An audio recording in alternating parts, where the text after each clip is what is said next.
Board পরীক্ষায় একটি মান যদি মিস করতে না চাও তাহলে এই ভিডিওটি তোমার জন্য। সিম্পল কমপ্লেক্স কম্পাউন্ড থেকে পরীক্ষা সবসময় কোশ্চেন এসে থাকে এবং এর মধ্যে সবচেয়ে বেশি ইম্পর্টেন্ট থাকে হচ্ছে বাই প্লাস জিরান্ডে।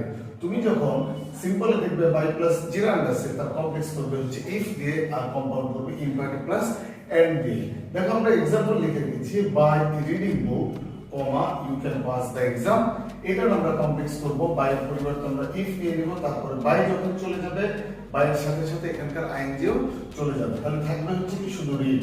তাহলে আমাদের কমপ্লেক্স দুইটি সাবজেক্ট লাগবে, সেই ক্ষেত্রে আমরা এখানে যে সাবজেক্ট আছে এই সাবজেক্টটিকে কপি করে নিয়ে নেব। if you read book you can pass the exam। এটা কম্পারেটিভ করব, আমরা বলছি ইম্পারেটিভ প্লাস এম দিয়ে।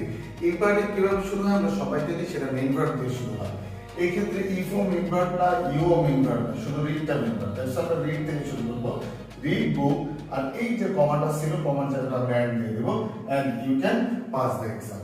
সো বাই প্লাস জিরান, তার কমপ্লেক্স করব আমরা ইফ দিয়ে, আর তার কম্পাউন্ড করব ইম্পারেটিভ প্লাস এন্ড দিয়ে। Thank you.